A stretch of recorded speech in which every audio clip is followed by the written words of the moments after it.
Welcome to the Holiday Podcast, where we sit over homemade challah on Friday afternoons here at my dining room table. I'm your host, Tammy Priest, a Jewish follower of Jesus, and it's great to be with you again today as we talk about the intersection of the Old and New Covenant. So it's hard to believe, but Thanksgiving is next week, and I'm hosting family this year, and I can't wait. It'll be a big change from last year when it was just the four of us here together at home, and I'll get to see my twin niece and nephew. They're 7 for the first time since 2019. Maybe I'll have them on as guests for a quick Thanksgiving episode next Friday, maybe, because I think that making challah might be a fun with Aunt Tammy activity. But anyway, as we approach Thanksgiving, I was thinking about the podcast from a couple weeks ago about the Old Testament Thanksgiving offering. And if you haven't listened to it, you can go back and listen or watch it, and then today's message might mean even more.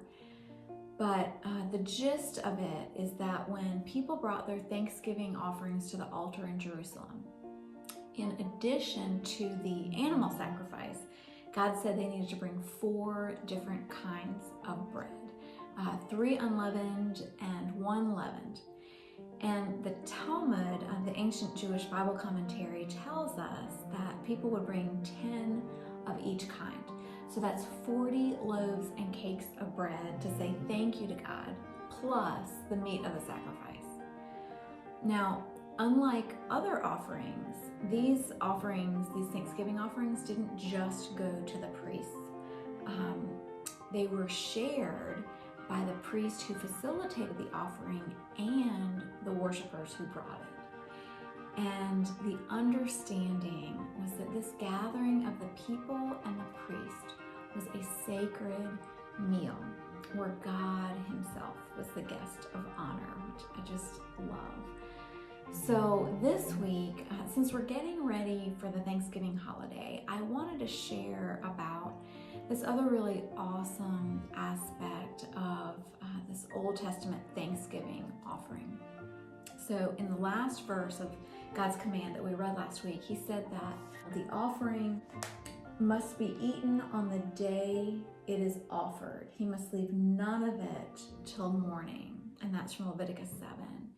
So you've got 40 loaves and cakes of bread, plus the meat from the sacrifice, which is a lot of food, a feast, right? And God said that all that food had to be eaten that very same day. So rabbis tell us that people would end up inviting other people who were around at the time to make sure they had enough people to finish it all, which means that all these people would come and gather at a literal feast of Thanksgiving because it was the food from the Thanksgiving offering. And as they came together, they would most likely be explaining why they were offering thanks to God that day.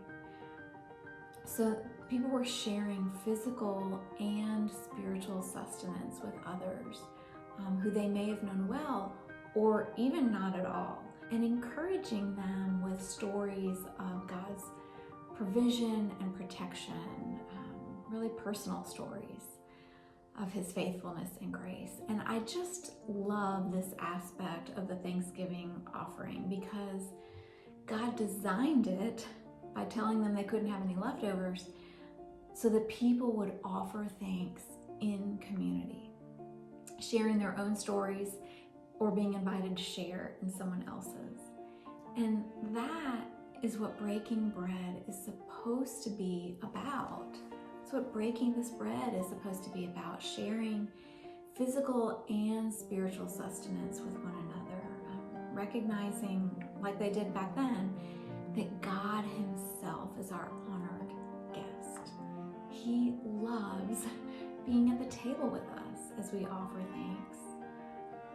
And so today on this Sabbath Eve, as we prepare for Thanksgiving in a few days, I pray that, like God's people did in ancient times, we would look forward to sitting around a sacred meal at the table with our loved ones and new friends, and be intentional about sharing all the reasons we have to be thankful.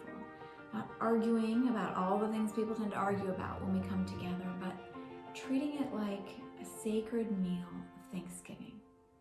And that we would remember that the reason it's a sacred meal is that God is our honored guest at the table. And really that He is present every time we break bread together in His name, including today, this holiday.